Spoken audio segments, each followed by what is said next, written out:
Amém, meus irmãos? Boa noite, a paz do Senhor, que Deus nos abençoe, que venha falar ao nosso coração de uma forma toda especial, em nome de Jesus, bem como aqueles que porventura nos visitam nessa noite, seja bem-vindo em nosso meio e que o Senhor também venha falar de uma forma toda especial ao seu coração, no nome de Jesus.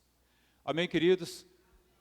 Bom, nós vamos dar início nesta noite acerca da exposição da segunda carta de Paulo aos Tessalonicenses.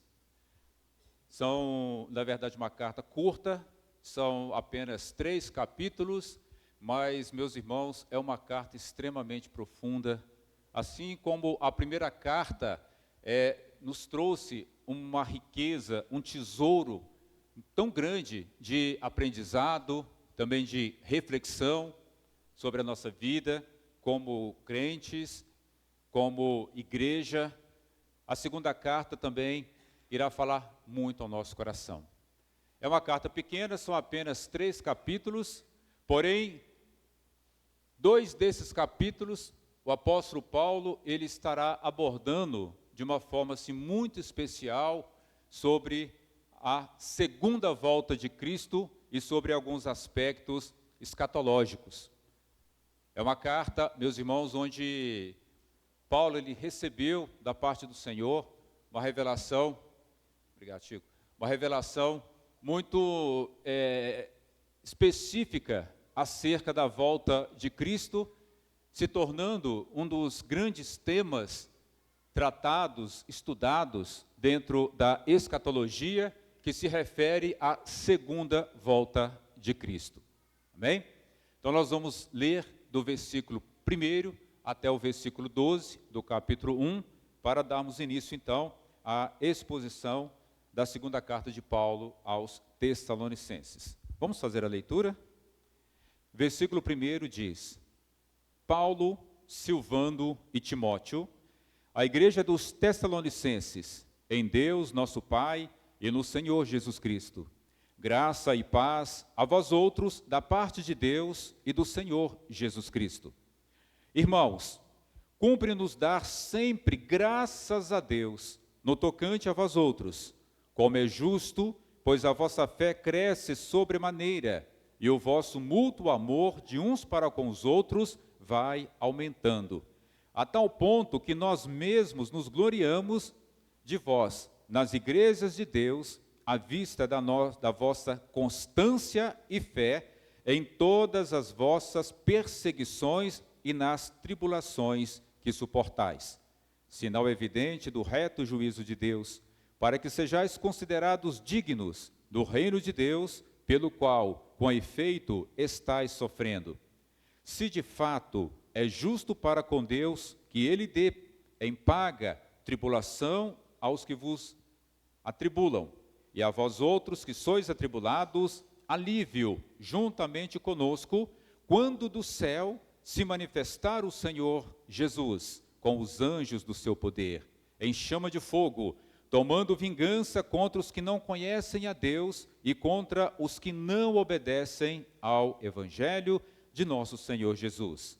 Estes sofrerão penalidade de eterna destruição, banidos da face do Senhor e da glória do seu poder, quando vier para ser glorificado nos seus santos e ser admirado em todos os que creram naquele dia, porquanto foi crido entre vós o nosso testemunho.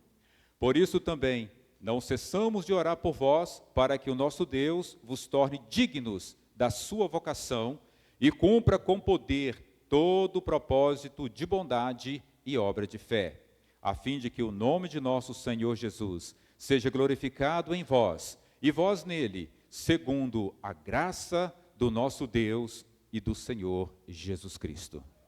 Oremos. Senhor nosso Deus e Pai, nós queremos te agradecer por mais essa oportunidade tão rica e preciosa. Ó Pai, que o Senhor nos concede de estarmos na tua casa para cultuar o teu nome, para te adorar, para, ó Deus, entoar a ti, Senhor, louvores e canções.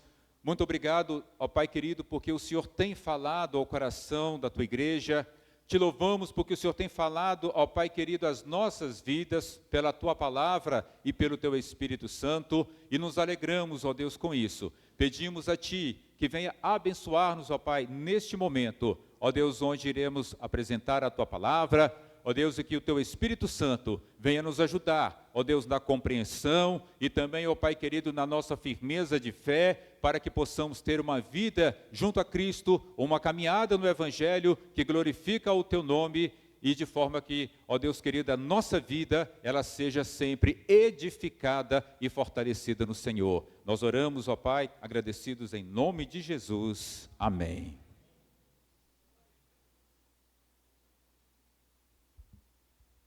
Pois bem, meus irmãos, a primeira carta, nós vemos que quando Paulo escreveu aos Tessalonicenses, o contexto, o ambiente que aqueles irmãos viviam era um ambiente de perseguição, era um ambiente onde a tribulação estava assolando aqueles irmãos. Quando Paulo ele escreve então agora a sua segunda carta aos Tessalonicenses, a gente percebe algo.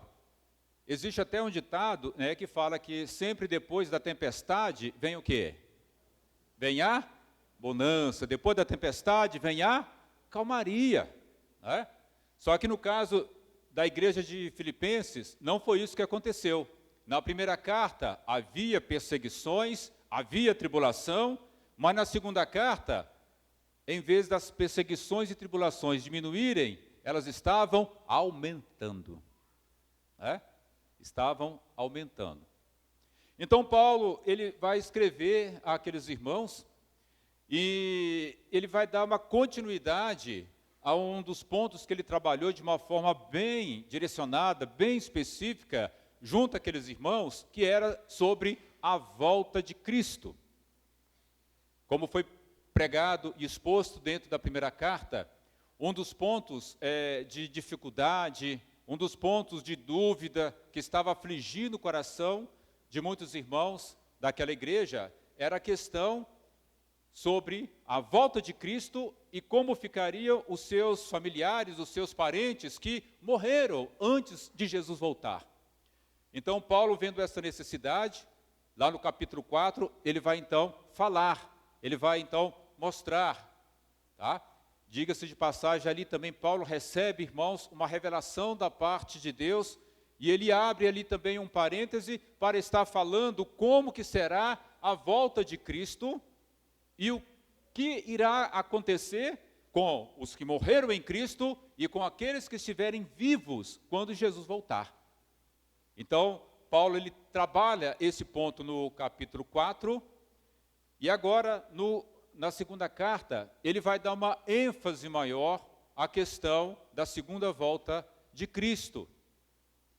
Um outro ponto importante, meus irmãos, é que essa segunda carta, principalmente o capítulo 1 e 2, como eu comentei no início, ela possui um tom mais escatológico, onde o apóstolo Paulo ele irá falar sobre a segunda vinda de Cristo, ele irá falar sobre a questão da apostasia, ele irá falar sobre o homem da iniquidade e ele irá também falar sobre a queda do homem da iniquidade.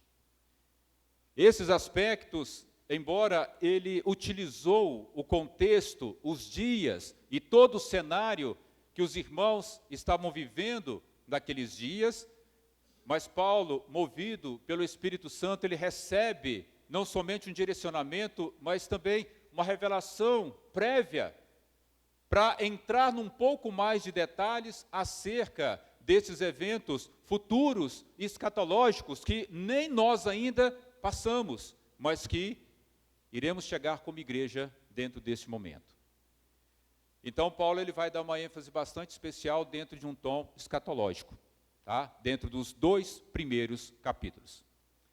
E para facilitar, meus irmãos, aqui o nosso entendimento, nós dividimos aqui esses 12 versículos em 3 blocos para facilitar então a nossa compreensão. O primeiro bloco nós vamos falar baseado no versículo 3 e no versículo 4, onde eu intitulei esse primeiro bloco como a gratidão de Paulo. Tá? Primeiro bloco, a gratidão de Paulo. Leamos o versículo 3 e 4. Irmãos, cumpre-nos dar sempre graças a Deus no tocante a vós outros, como é justo, pois a vossa fé cresce sobremaneira, e o vosso mútuo amor de uns para com os outros vai aumentando, a tal ponto que nós mesmos nos gloriamos de vós nas igrejas de Deus, à vista da vossa constância e fé em todas as vossas perseguições e nas tribulações que suportais.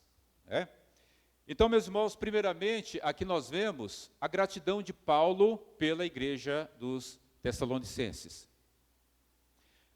Os irmãos, naqueles dias, estavam passando e sofrendo perseguições dos judeus, estavam sofrendo perseguições também das pessoas da cidade, da sociedade, porque aqueles irmãos haviam abraçado a fé em Cristo, e naqueles dias e também na cidade de Tessalônica havia também cultos pagão, idolatrias.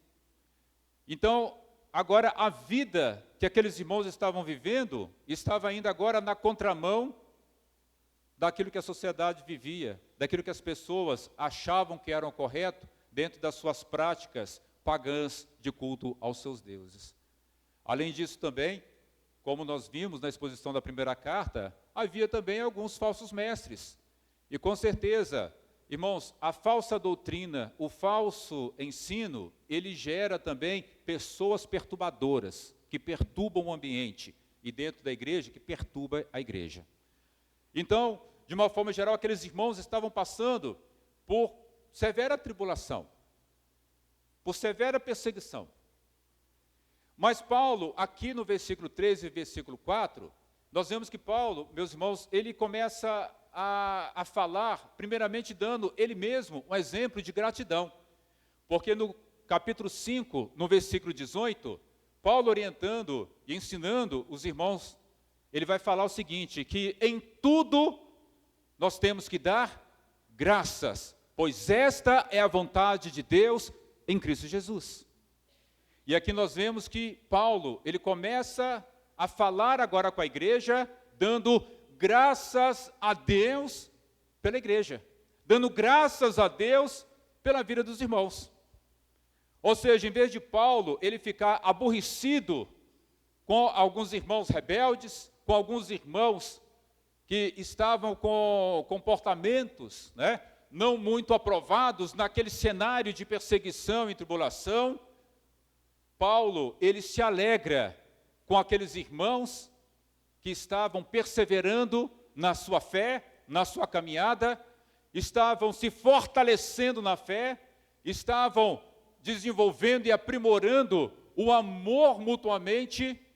Então aquilo enche o coração de Paulo de alegria, porque mesmo Paulo, irmãos, ele observando aquele cenário, porque no ambiente de sofrimento, um ambiente de tribulação, um ambiente de perseguição, a tendência das pessoas, às vezes, é se isolar, a tendência das pessoas, muitas das vezes, é se tornarem amargas, alguns se tornam azedos, pessimistas, derrotados, pessoas difíceis até mesmo de você conviver. Por quê? Porque elas estão completamente dominadas por esse sentimento que muitas vezes a perseguição e a tribulação gera nas pessoas. Mas Paulo, ele se alegra, porque aqueles irmãos, eles estavam crescendo, eles estavam então desenvolvendo. Então Paulo, ele agradece a Deus por isso. Ele dá graças a Deus pela vida dos irmãos. E o segundo ponto, que nós vemos que Paulo, ele agradece a Deus, na sequência ele faz um elogio, e ele fala para a igreja, olha, nós temos falado de vocês, falado acerca da vossa perseverança, da vossa firmeza, mesmo estando em perseguição e tribulação, nós estamos usando o testemunho de vocês, falando a outras igrejas, para abençoar outras igrejas, para fortalecer outras igrejas. Então, meus irmãos, Paulo, ele estava ali se alegrando e dando graças a Deus pela vida da igreja. Porque a igreja dos Tessalonicenses estava fazendo a diferença nos seus dias. Isso é muito importante. E nós podemos trazer algo importante para a nossa vida aqui, né? E o que é? Dê graças a Deus pela igreja de Cristo. Dê graças a Deus pela igreja que você pertence. Dê graças a Deus pela igreja que Deus tem te plantado. Porque isso, meus irmãos, alegra o coração de Deus. E nós devemos ser gratos a Deus por fazermos parte do corpo de Cristo e por termos uma igreja não somente para congregar, mas uma igreja para pertencer, uma igreja para servir, uma igreja para ter comunhão, uma igreja para poder crescer e para poder glorificar a Deus juntos. Sabemos, irmãos, que não existe igreja perfeita. E se você buscar a igreja perfeita, o dia que você achar essa igreja e você colocar o seu pé nessa igreja já era. É assim que funciona. O dia que você achar uma igreja perfeita e você colocar o pé nela, acabou a perfeição dessa igreja. Porque não existe, irmãos. Toda igreja é falha, tem as suas limitações, suas dificuldades, mas o mais importante é ser igreja de Cristo e pertencer à igreja de Cristo. Então vamos ter no nosso coração, irmãos, gratidão a Deus pela igreja. Amém? Isso é um ponto importante. Então aqui nós vemos que Paulo agradece a Deus, dando o exemplo de que em todas as coisas nós temos que dar graças a Deus. Amém, irmãos? Isso é o desafio da nossa fé. Dar graças a Deus quando tudo está bem, até o diabo dá. Dar graças a Deus quando tudo está tranquilo, isso é muito fácil. Mas dar graças a Deus no meio da dificuldade, no meio do desafio, no meio da adversidade, no meio da perseguição, no meio da tribulação, esse é o nosso desafio de fé. Como foi cantada essa música agora, das ofertas, né? Do nosso saudoso irmão Lázaro, né? Ele cantava e ele dizia o quê? Uma das suas músicas, né? Vou passando pela prova, dando glória a Deus e glória a Deus. Amém, irmãos? Então, ou seja, nós temos que ter essa visão.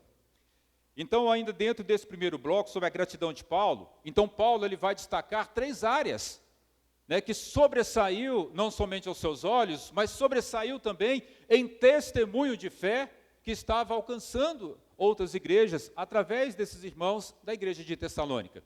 A primeira área que vemos aqui é a fé, uma fé que cresce com poder. Fé que cresce com poder. Então Paulo ele falou, olha, mesmo no meio dessa situação de perseguição, de tribulação, a vossa fé ela tem crescido. Irmãos, como que isso é importante nós entendermos, né? A nossa fé, ela não cresce, meus irmãos, no ambiente de tranquilidade. A nossa fé, a fé do cristão, a fé do salvo, ela não cresce no ambiente de comodismo.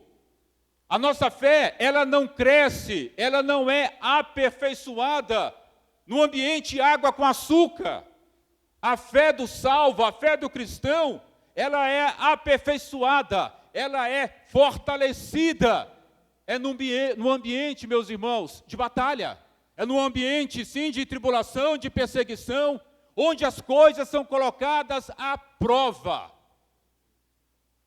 Não adianta querer crescer na fé se nós não passarmos por situações de desafio.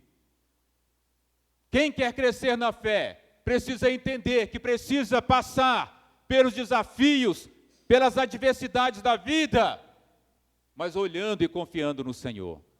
Não existe crescimento de fé no ambiente controlado, na zona de segurança e num evangelho água com açúcar. Não existe crescimento de fé dessa forma. O segundo elemento que Paulo fala aqui é que o amor deles estavam crescendo mutuamente.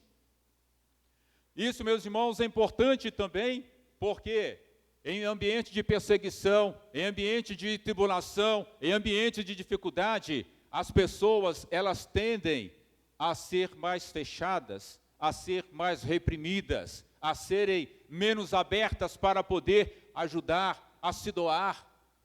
Em ambientes assim, muitas pessoas, elas ficam de fato amargas pelo sofrimento, pela dificuldade, outras ficam azedas, insuportáveis também, e a prática do amor mútuo, ela passa a ser cada vez mais distante e difícil.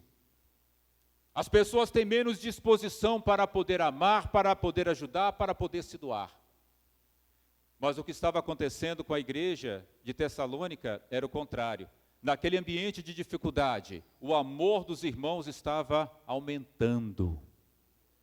A prática do amor entre eles estava aumentando. Se doar, ajudar, quando nós temos até mesmo condições e que nos sobra, é fácil. Agora o desafio é ajudar quando não se tem. É doar quando você não tem de onde tirar.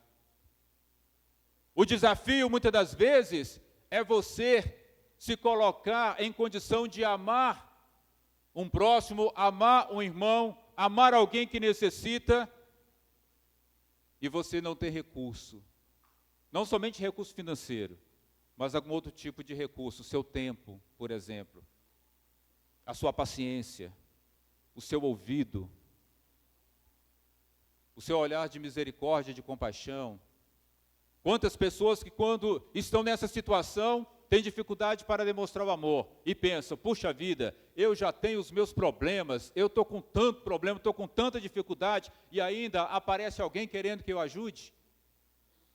Tem pessoas que pensam e falam desse jeito. Eu já ouvi, eu já vi. E isso, meus irmãos, é sinal de que não está havendo crescimento. O crescimento em amor é quando você está lá. Muitas vezes você está sangrando, você está lá, às vezes até sem força, você está exaurido, mas você se doa, você ajuda. Isso a igreja estava fazendo, no meio da perseguição, da tribulação. E a terceira área, Paulo vai falar que eles estavam com uma constância de fé. Então, ou seja, é a área que nós podemos colocar, é a área de quê? É aquela área de constância no sentido de uma perseverança em fé, pelas palavras, dos ensinos e promessas do Senhor Jesus. E a palavra que Paulo utiliza aqui para essa constância, é uma palavra que no grego é hupomone, e ela significa uma postura viril, uma postura firme ao se enfrentar uma adversidade, ao se enfrentar uma tribulação, uma situação difícil. Então, Paulo ali, meus irmãos, ele estava louvando a Deus, estava com o coração grato a Deus, porque aqueles irmãos, eles estavam firmes no Senhor, eles estavam constantes na fé, com uma postura de quem quer vencer. Eles não estavam com aquela postura, vamos lutar, vamos entrar nessa guerra, vamos suportar essa tribulação, essa perseguição, vamos ver o que vai acontecer, vamos ver se no final a gente ganha, vamos ver se no final melhora. Não. Mas o que Paulo estava enaltecendo é que aqueles irmãos, eles estavam com uma postura diferente, eles estavam com a postura de que nós vamos para a batalha, mas nós vamos vencer. Nós vamos para a guerra, mas nós vamos vencer. Nós vamos enfrentar a tribulação, mas vamos ficar de pé. Nós vamos ser perseguidos, mas nós não vamos nos dobrar. Uma postura digna, uma postura de firmeza, uma postura de quem de fato traz consigo a marca daquele que é mais do que vencedor. Então, Paulo, ele vai enaltecer essa postura que os irmãos estavam tendo. E por isso, ele agradece a Deus pela vida dos irmãos da igreja de Tessalônica. Depois nós vamos então para o segundo bloco, onde a partir deste momento, Paulo ele vai tratar e vai dar uma conotação mais escatológica dentro aqui dos pontos que ele vai tratar. O segundo bloco, meus irmãos, nós intitulamos como As Perseguições e Tribulações. Tá? Então, primeiro bloco, a gratidão de Paulo. Segundo bloco, agora, as perseguições e tribulações. Ok? Versículos 5 e 6, Paulo continuando diz: sinal evidente do reto juízo de Deus, para que sejais considerados dignos do reino de Deus, pelo qual, com efeito, estáis sofrendo, se de fato é justo para com Deus, que ele dê em paga tribulação aos que vos atribulam. Aqui, meus irmãos, Paulo ele vai falar acerca da tribulação que aqueles irmãos estavam passando. E em conexão com o versículo 4, onde os irmãos estavam crescendo na fé, crescendo no amor e tendo uma postura de grande firmeza dentro daquele contexto, ele associa agora a questão das tribulações, e ele vai fazer, meus irmãos, Paulo, aqui ele vai abrir um parêntese a partir de agora.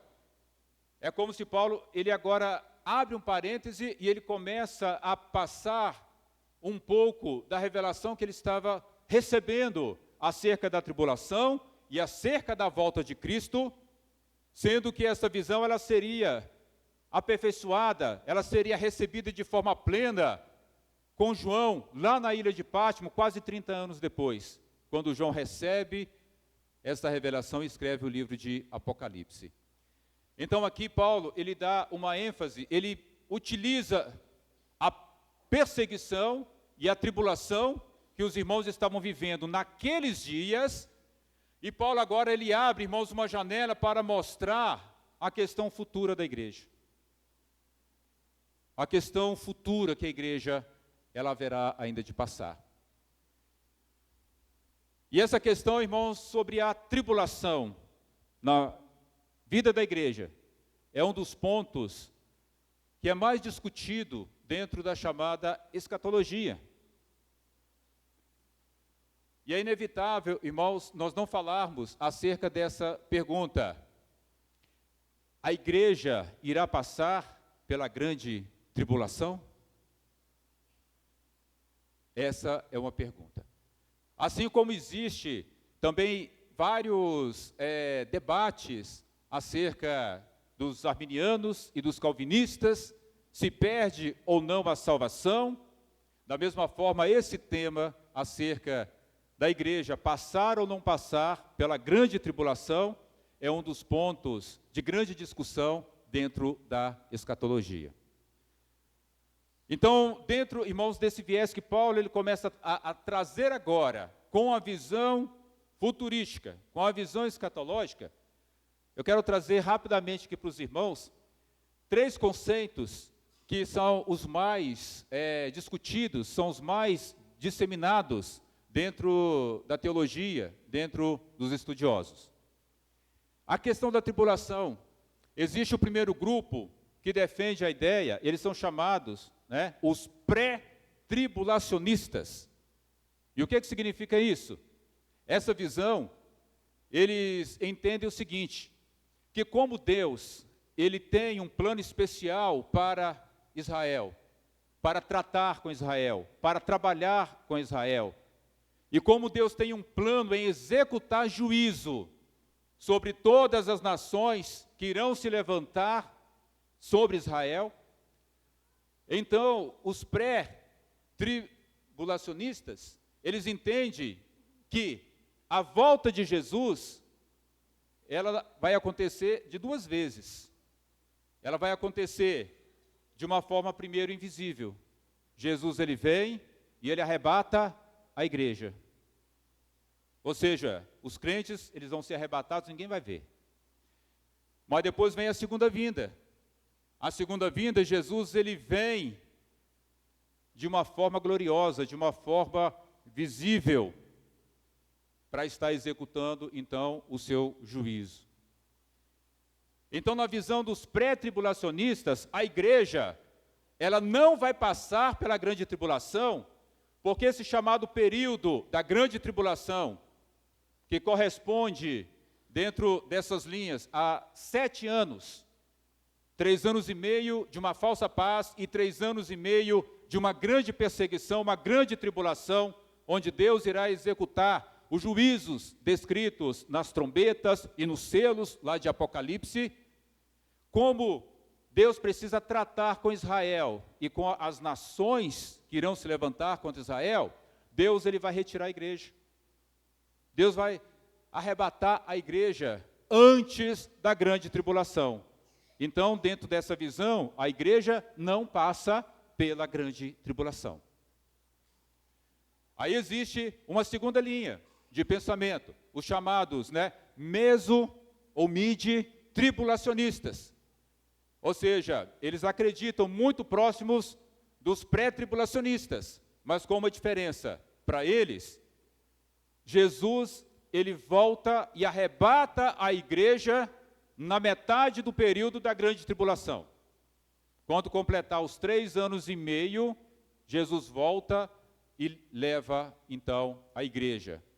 E a igreja não vai passar pela segunda metade da grande tribulação, que é onde irá, de fato, acontecer os grandes juízos e grandes sofrimentos sobre a face da terra.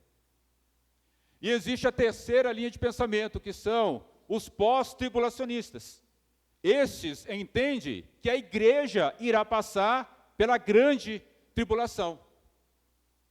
E que o arrebatamento da igreja e a volta de Jesus para implementar o seu milênio vai acontecer no único evento. E aí, Jesus, ele volta, arrebata a igreja, implanta o seu milênio e logo disso o juízo. Então, para os pós-tribulacionistas, a igreja ela vai passar pela grande tribulação. Tá? Então, isso é importante, irmãos, mencionar, porque esse é um tema extraído aqui dos textos de Paulo. Tá? Agora, meus irmãos, independente se a igreja vai passar pela grande tribulação, ou se ela vai ser arrebatada no meio da grande tribulação, ou se ela não vai passar pela grande tribulação, glória a Deus da mesma forma. Amém? Irmãos, se Deus quiser nos poupar da grande tribulação, louvado seja Deus. Quem quer sofrer de graça? Eu não quero. Você quer? Então, ou seja, vamos, irmãos, Então vamos com Cristo, não vamos ficar aqui para sofrer, não.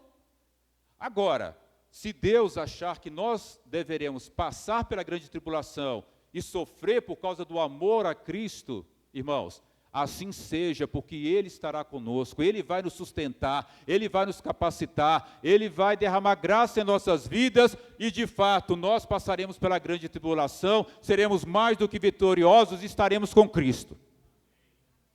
Então, ou seja, essas linhas de pensamento teológico, é importante nós termos conhecimento, mas isso não pode servir para definir a nossa fé.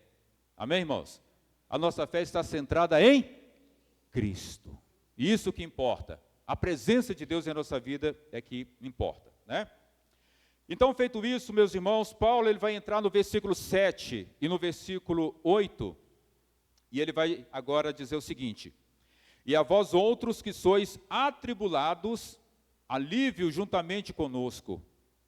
Presta atenção. Quando do céu se manifestar o Senhor Jesus com os anjos do seu poder, em chama de fogo, tomando vingança contra os que não conhecem a Deus e contra os que não obedecem ao Evangelho de nosso Senhor Jesus Cristo. Então aqui Paulo, meus irmãos, ele entra agora, e vai entrar no aspecto escatológico acerca da volta de Cristo. Acerca da volta de Cristo. E aqui, meus irmãos, ele vai falar, pelo que nós lemos, que Jesus ele vai voltar em glória, Jesus irá voltar em poder, Jesus irá voltar em majestade. Ele vai voltar, meus irmãos, de uma forma triunfante. É a forma que Jesus irá voltar. E aqui dentro desses 2 versículos, nós vamos ver, meus irmãos, que Paulo ele vai mostrar 4 aspectos acerca da volta de Jesus. 4 aspectos acerca da volta de Jesus. Primeiro aspecto, meus irmãos, aqui no versículo 7. A segunda vinda de Cristo revelará a sua autoridade absoluta. Tá? Porque aqui Paulo ele fala, quando do céu. Quando do céu. Então, quando Paulo ele fala isso, quando do céu, Paulo ele está se referindo à autoridade e à origem de Jesus. Jesus, irmãos, ele virá do céu. E ele virá do céu porque ele tem autoridade. Amém, irmãos? Jesus ele virá porque ele tem autoridade. E isso, meus irmãos, é algo maravilhoso. Como nós até comentamos de manhã, não vai ser qualquer um que vai vir do céu para arrebatar a sua igreja. Não vai ser um astronauta da NASA. Não vai ser um astronauta aí do Elon Musk, né? Não será nenhum deles, mas será o Senhor Jesus que virá do céu, porque Ele veio, Ele morreu, Ele ressuscitou, Ele foi assunto aos céus, Ele está sentado à direita do Deus Pai Todo-Poderoso, e antes de subir, Ele disse, todo poder e toda autoridade me foi dada. E quando Ele subiu, os discípulos estavam olhando para o alto, talvez com o coração em dúvida, Jesus está indo embora, a nossa segurança está indo, o mestre está indo embora. Mas chega de repente, anjos, e perguntam, varões galileus, por que vocês estão olhando para cima desse jeito? Não fiquem tristes, mas entendam algo, esse mesmo Jesus que vocês estão vendo subir, é o mesmo que voltará. É o mesmo que voltará. Então Paulo, ele usa essa expressão, quando do céu, para denotar a origem de Jesus e o poder de Jesus, a autoridade de Jesus. Amém, irmãos? Então isso é tão maravilhoso, meus irmãos, é tão maravilhoso, que nós fazemos aqui a associação com Apocalipse capítulo 19. Olha que conexão, irmãos, tão perfeita, tão harmoniosa da palavra de Deus. Paulo falando aos Tessalonicenses e agora João, quase 30 anos depois, ele teve esta visão de Jesus, ele voltando. E aí fala Apocalipse capítulo 19, versículo 11, que diz o seguinte: vi o céu aberto, e eis um cavalo branco, o seu cavaleiro se chama Fiel e Verdadeiro, e julga e peleja com justiça. Os seus olhos são chama de fogo, na sua cabeça há muitos diademas, tem um nome escrito que ninguém conhece, senão ele mesmo. Está vestido com um manto tinto de sangue, e o seu nome se chama o Verbo de Deus.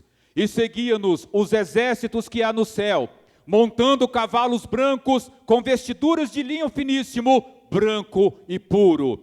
Sai da sua boca uma espada afiada, para com ela ferir as nações, e ele mesmo as regerá com cetro de ferro, e pessoalmente pisa o lagar do vinho do furor, da ira do Deus Todo-Poderoso. E tem no seu manto e na sua coxa o nome escrito, Rei dos Reis e Senhor dos Senhores. Louvado é o nome de Jesus. Aplauda a Jesus, igreja. Glorifica mesmo a Jesus, porque Ele voltará nesse dia glorioso. Ele voltará do céu, neste cavalo branco, com os anjos também em cavalos brancos. Na sua coxa e no seu manto estará escrito, Rei dos Reis e Senhor dos Senhores. Poder e autoridade. Que coisa gloriosa.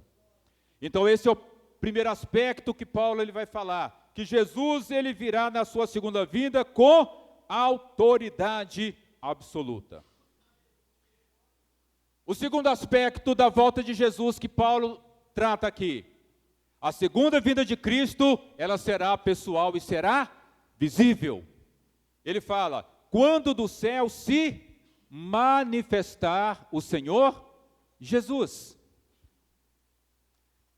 Meus irmãos, quando Jesus voltar, todo olho o verá. A palavra que Paulo ele usa aqui para manifestar é a palavra, irmãos, do grego, apocalipse, que significa retirar o véu, significa desvendar, significa colocar de forma visível aquilo que estava encoberto. E Paulo está falando que a volta de Jesus ela será visível. Todos verão a volta de Jesus. Por isso, irmãos, olha só, Apocalipse 1, versículo 7. O apóstolo João, ele teve, meus irmãos, essa revelação, e ele disse: eis que vem com as nuvens, e todo olho o verá, até quantos o transpassaram, e todas as tribos da terra se lamentarão sobre ele, certamente. Amém. Todo olho verá o dia que Jesus voltará. Então esse é o segundo aspecto. Jesus ele voltará de uma forma visível. A terceira, a segunda vinda de Jesus, ela será em poder. Ou seja, quando do céu se manifestar o Senhor Jesus com os anjos do seu poder. Esse é um outro aspecto, meus irmãos. Jesus ele vem do céu com autoridade e ele vem também com poder. Porque de fato ele recebeu toda a autoridade nos céus e na terra. E quando fala Apocalipse 19 que nós lemos, que ele virá acompanhado, irmãos, de anjos. Esses anjos estão ali para executar as ordens de Jesus nessa manifestação de poder. O autor de Hebreus, no capítulo 1, versículo 14, falando acerca dos anjos, ele fala o seguinte, que os anjos, eles são espíritos ministradores do serviço a Deus, em prol daqueles que haverão de herdar a vida eterna. Quando nós vemos, irmãos, a parábola do rico e do Lázaro, lá fala que quando o rico morreu, ele foi para o inferno, mas quando Lázaro morreu, ele foi levado pelos anjos para o seio de Abraão. Então, meus irmãos, nós entendemos, e eu também creio assim, que quando Jesus voltar, ele voltará com um exército, com milícias angelicais, irmãos, para poder nos levar para o encontro com Jesus nos ares. Amém, irmãos? Nós não temos asas, nós não temos nenhum equipamento que é capaz de fazer isso. Ninguém aqui consegue voar, não é verdade? Principalmente para encontrar com Jesus nos ares. Então, os anjos irão nos levar até o encontro com o Senhor Jesus. No abrir e fechar dos olhos, os anjos irão nos levar. Então, meus irmãos, isso é algo maravilhoso. E o quarto aspecto que Paulo, ele fala acerca da volta de Jesus. A segunda vinda de Cristo, ela será em grande glória e esplendor. Grande glória e esplendor. No versículo 8 ele começa falando que Jesus ele voltará também o quê? Em grande chama de fogo. Ele voltará em chama de fogo. E essa linguagem que Paulo usa, meus irmãos, fogo é símbolo da santidade de Deus, da presença de Deus.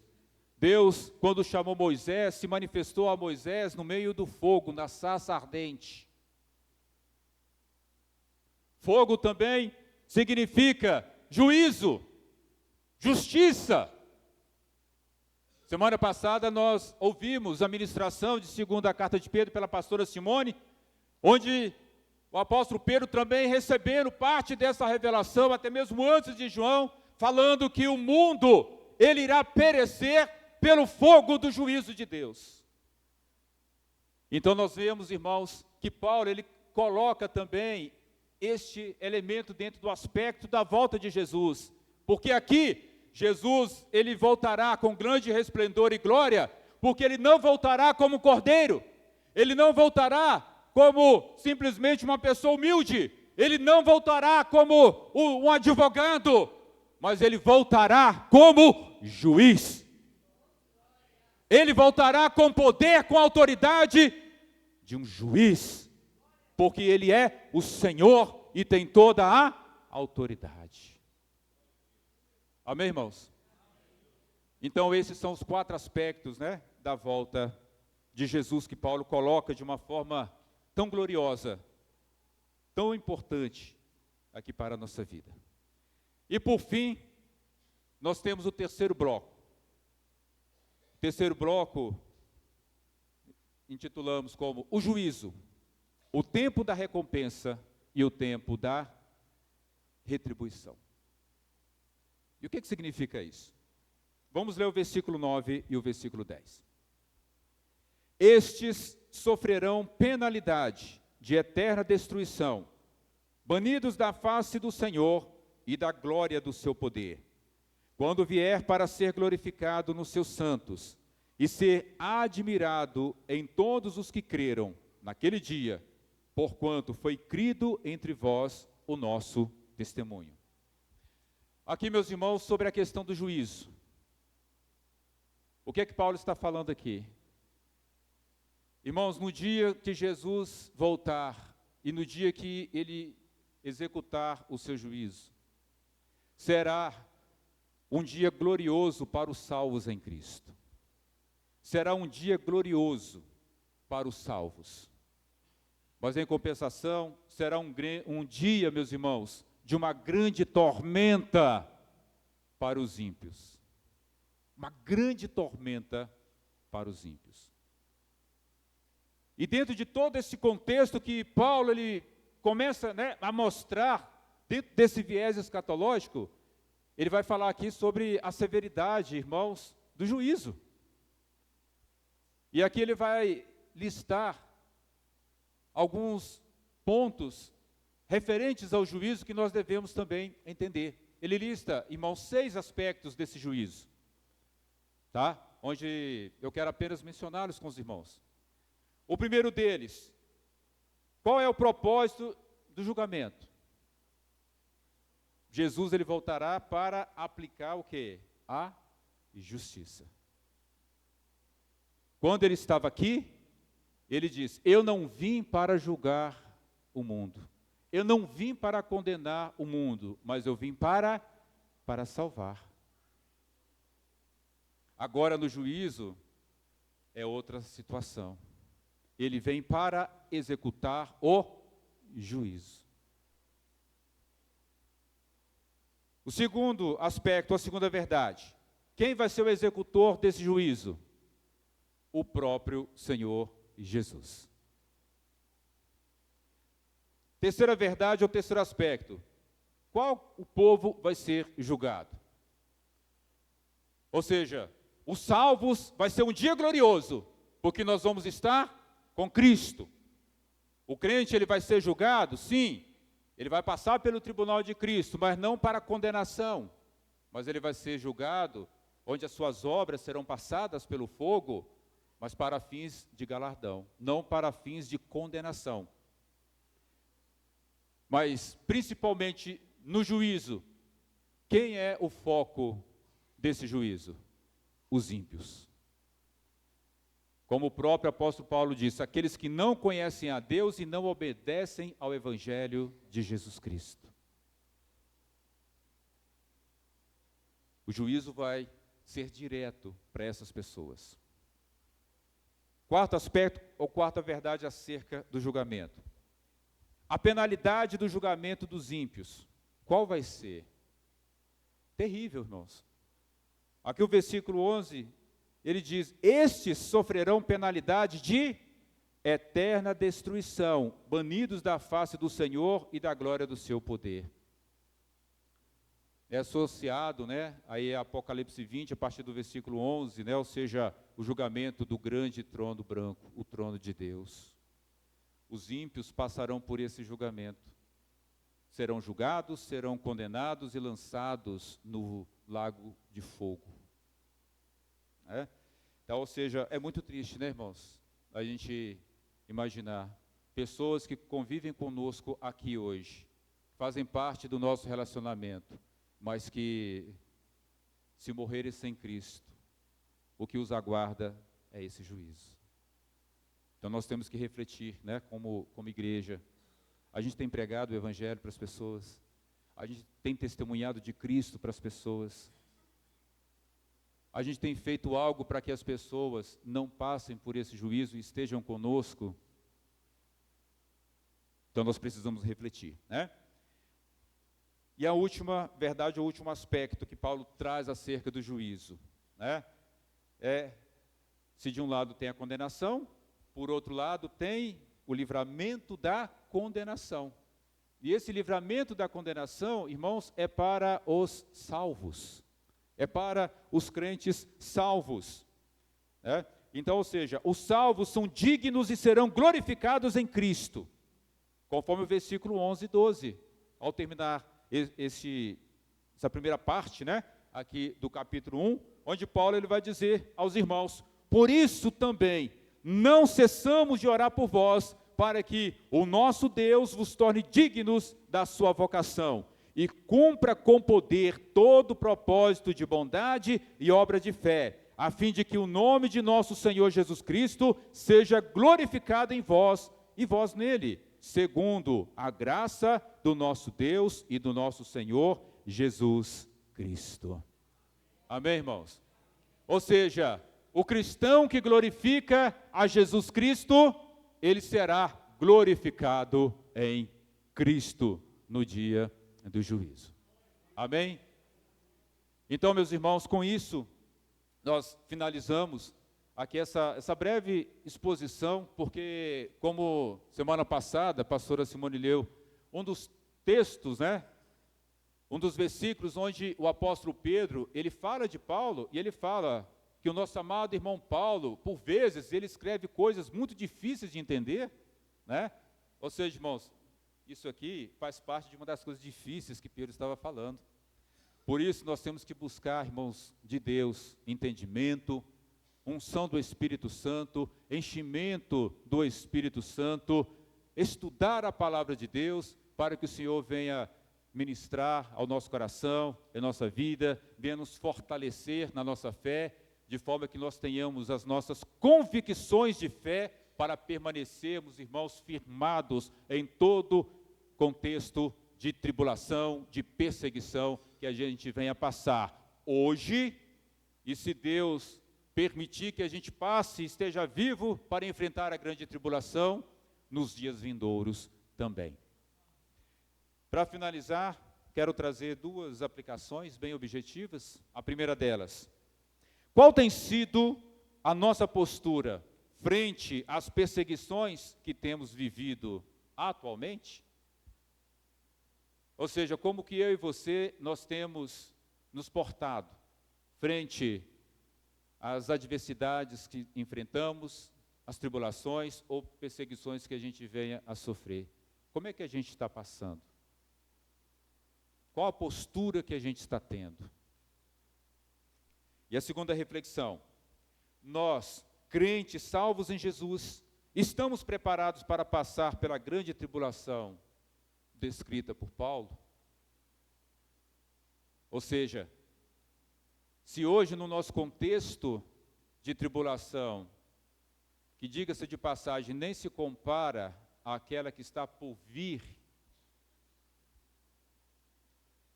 como será a nossa postura se nós estivermos vivos e formos passar pela grande tribulação? Se hoje nós chamamos de tribulação, chamamos de perseguição, coisas tão ínfimas, coisas tão banais, coisas tão pequenas, que quase mata tantos crentes, não estou aguentando, não estou conseguindo, não aguento mais e mais não sei o quê, em coisas muitas das vezes que são tão ínfimas, tão pequenas, tão banais. Imagina como nós iremos passar, irmãos, pela grande tribulação, onde nós teremos que responder até mesmo com a nossa vida.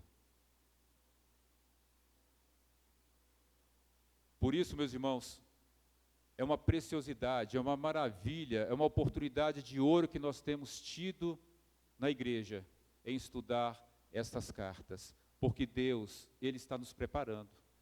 Observem os irmãos, já tem cerca de 3 meses que Deus ele tem falado sobre a volta de Jesus aqui na igreja. No culto de homens, em vários momentos, nas ministrações, a gente percebe também sobre a volta de Cristo. Homem, você que não está indo no culto de terça, você está perdendo a oportunidade, está uma bênção. Está uma bênção. Quinta, desapega a terça, né? Desapega a terça, né? Mas é bom que os irmãos estão atentos, né? Então, meus irmãos, nós precisamos, então, estar atentos a isso. Como que está a nossa vida? A volta de Cristo mexe com o seu coração? A volta de Cristo deixa o seu coração fervendo? A volta de Cristo enche o seu coração de esperança? Enche o seu coração de alegria? Ou quando fala da volta de Cristo, você pensa, não, mas que chatice, não entendo nada. Jesus não voltou até hoje, vai demorar mais uns 2000 anos para voltar? Né? Será que a gente está pensando desse jeito? Se estivermos, irmãos, a triste notícia, nós somos uns miseráveis. Somos uns miseráveis, porque os pilares da nossa fé, irmãos, primeiro, é a ressurreição. Amém? É a ressurreição. E a promessa mais firme que sustenta o coração do crente, irmãos, é a volta de Jesus. É a volta de Jesus. Se o nosso coração não pulsa pela volta de Jesus, se a gente não fica entusiasmado, se a gente não fica alegre, se isso não mexe com a gente precisa rever realmente o nível da nossa espiritualidade. Por isso, a volta de Cristo, ela é, irmãos, iminente. Não sabemos quando vai acontecer, mas temos a certeza, vai acontecer. Vai acontecer. E nós temos, irmãos, que estar preparados. Amém? Então, que Deus abençoe os irmãos, no nome de Jesus. Vamos ficar de pé, vamos orar?